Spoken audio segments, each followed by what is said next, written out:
And that encouragement, I've been struck to the core in my travels and my encounters with thousands of people or tens of thousands of people, many of them young men, how little encouragement is enough.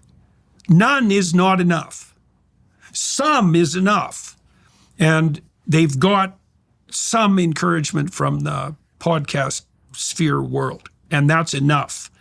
Now, why not young women? Well, Megan, one of the mistakes that pollsters make is assuming that 16-year-old boys or 18-year-old boys, let's say, and 18-year-old girls inhabit the same world. They don't, because worldwide, women prefer men who are about 4 years older. And I would say that proclivity is even more pronounced in early, in the teen years and in the early 20s. So I think we should be matching young men against girls who are 4 years younger, not the same age. So we'll see how that plays out, in the upcoming years. So that would be the first thing. It is also not obvious to me that the conservative types have done a particularly good job of communicating with young women. Now, there's a bunch of reasons for that, like the 18 to 34-year-old female crowd gravitates not towards YouTube and the longer form content that at least once was the hallmark of YouTube, but to these more pathological social worlds. Tumblr was one of them. Wherever you get a large aggregation of young women who are unsupervised, let's say, or unmentored, that's a better way of thinking about it, look the hell out, because that's a breeding ground for social pathology.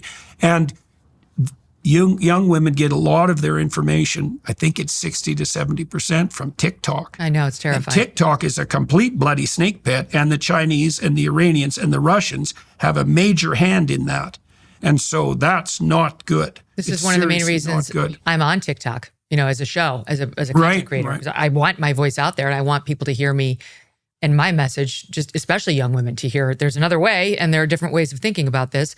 But I think about the Trump election, Jordan. I sat in this very studio that night with a bunch of young men from my son's high school.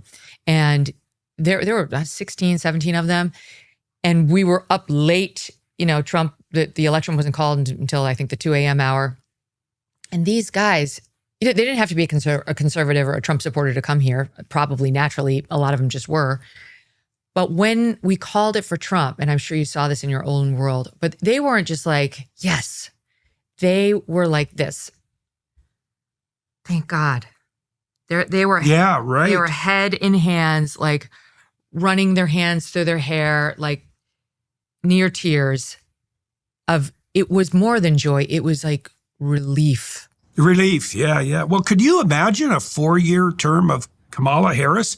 And no, but when I was the LGBTQ crowd, 17, oh my God. These guys were that into it because they knew, they had seen what happened, I think, to the class ahead of them and the one ahead of that and their older brothers and maybe their fathers, and that's why, to me, it's so crazy. You've got in our society now, Democrats throwing $20 million, it was in the New York Times this week, at trying to figure out the syntax to use to connect with young men. I'm like, you talk about being myopic.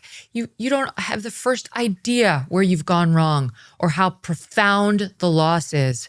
You actually think you're going to be able to reach those boys with their heads in their hands in that sort of profound relief that Trump won by changing your syntax? Or we've seen some of these Democrat senators throw out a swear word here or there.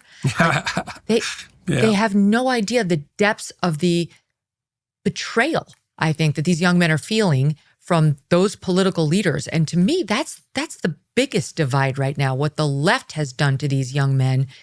Not as much what just women.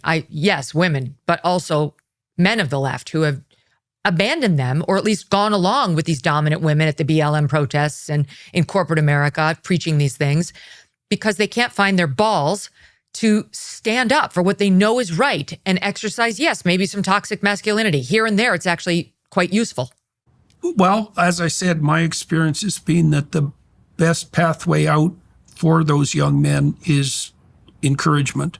say, you're not who you could be. You could get your act together. There could be a lot more to you if you were willing to develop it.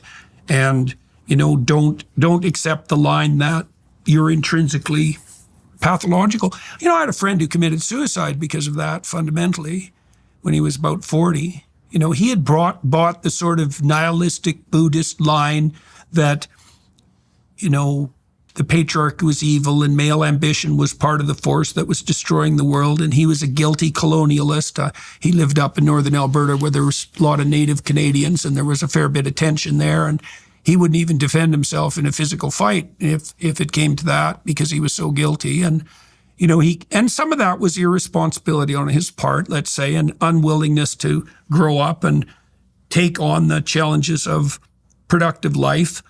I'm not trying to lay it all at the feet of the social world, but I saw that in him, and it did him in by the time he was 40, and he was a very smart, attractive, talented person. He had his problems for sure, but that betrayal that you describe, it strikes right to the core.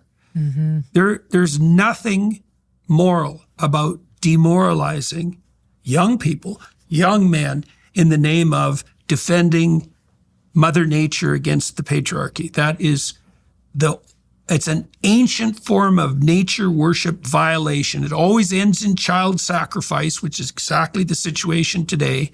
It's pathological to the core. And as you said, the Democrats, all they can do is ape respect for masculinity. I mean, they tried to trot out Tim Walz as a man. Really, there are worse examples of men than Tim Walz, admittedly, but we might also point out no one's coming to mind, but I'm sure theoretically, spend enough time if you're looking for archetype of admirable masculinity, I wouldn't start with him. No. Right. Well, and the fact that was even an idea, I'm not trying to denigrate Walz specifically, but the idea that can was... I just say on the same front, yes, as horrible as they come. Tampon in the boys' rooms, that's enough.